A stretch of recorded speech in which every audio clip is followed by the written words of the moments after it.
I'm Teisha Bader with the JBS News Update for Monday, February the 2nd, 2015. A judge in Essen, Germany, convicted a young man on Friday for incitement against an ethnic minority for his calls to kill Zionists, made this summer at an anti-Israel demonstration. According to German newspaper Die Welt, 24-year-old German-born Talon Kahn was caught on tape shouting death and hate to Zionists at the protest. He was prosecuted for his use of the term Zionist as incitement against a minority.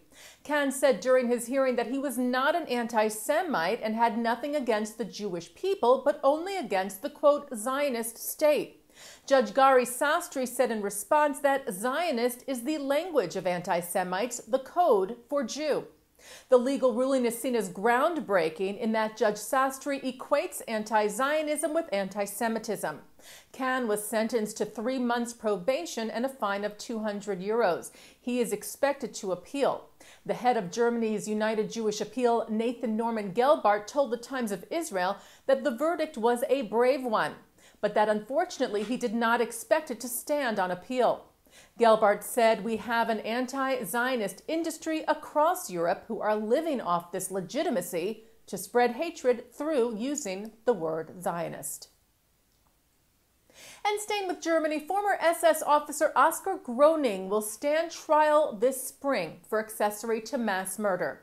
According to French news agency AFP, the now 93-year-old faces 300,000 charges of being an accessory to murder regarding the 425,000 people deported to Auschwitz between May and July of 1944 and the deaths of 300,000 people in the gas chambers there. Groening was known as the bookkeeper of Auschwitz. His job was to count the money taken from prisoners who arrived at the death camp and send it to the Nazis in Berlin. He would also get rid of prisoners' luggage to cover up their deaths. Groening gave an interview in 2005 where he said he was ashamed of the part he played, saying, "Not of my acts because I never killed anyone, but I offered my aid. I was a cog in the killing machine that eliminated millions of innocent people." Groening was initially charged in Hamburg this past September. He will face the next stage of the trial in Lüneburg, Germany, on April the 21st. Jordan is returning its ambassador to Israel after recalling him back to Jordan this past November. Ambassador Walid Obeidad was recalled to Jordan after the attempted assassination of Temple Mount activist Yehuda Glick in Jerusalem and subsequent temporary closure for 1 day of the Temple Mount to Muslim worshippers. A Jordanian government spokesman said that Israel had taken important steps to ease tensions at the holy site since then and had lifted restrictions. Israeli Prime Minister Benjamin Netanyahu called the Jordanian decision to return its envoy an important step that reflects Israeli-Jordanian joint interests, first and foremost, stability, security, and peace. 2 swastikas were discovered this week and spray-painted on the off-campus fraternity house of Alpha Epsilon Pi, the Jewish fraternity at the University of California, Davis. UC Davis Chancellor Linda P.B. Katehi condemned the anti-Semitic graffiti. She said nothing rivals a swastika as a more potent or offensive symbol of hatred and violence toward our Jewish community members. API Vice President Nathaniel Bernard told student paper The California Aggie that he thought the swastikas were related to the divestment resolution against Israel passed just 2 days before the graffiti was found. A non-binding resolution was passed January the 29th by the Associated Students of UC Davis, which calls on the University of California system to divest from, quote, corporations that aid in the Israeli occupation of Palestine.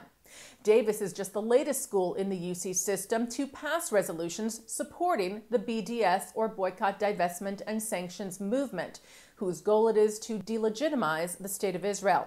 The resolutions are advisory, and UC Davis has stated that it opposes divestment, and the UC Board of Regents, which controls the investment portfolio for the university system, has said several times that it does not intend to divest from companies doing business with Israel. And turning now to our JBS programming for tonight, coming up after the news, a special In the News from the United Nations 10th International Day of Commemoration in memory of the victims of the Holocaust, featuring Israeli President Reuven Rivlin, UN Ambassador Ron Prosor, and UN Secretary General Ban Ki-moon, with Ron Jacobson. At 7:30 tonight, Pulitzer Prize-winning foreign affairs columnist for the Wall Street Journal, Bret Stephens, talks about the recent murders in Paris and his book, America in Retreat, The New Isolationism and the Coming Global Disorder, in a program sponsored by the JCC of Greenwich. And on L'chaim at 9 o'clock, Mark Golub sits down with founding director of ISCAP, the Institute for the Study of Global Anti-Semitism and Policy, Charles Small, on the threat of radical Islam. And then at 10 tonight, a Jewish member of the U.S. Supreme Court, Justice Stephen Breyer, discusses some of the controversial legal and social issues he's dealt with as a liberal voice on America's highest court. That's with journalist Linda Greenhouse. That's all coming up tonight on JBS and jbstv.org.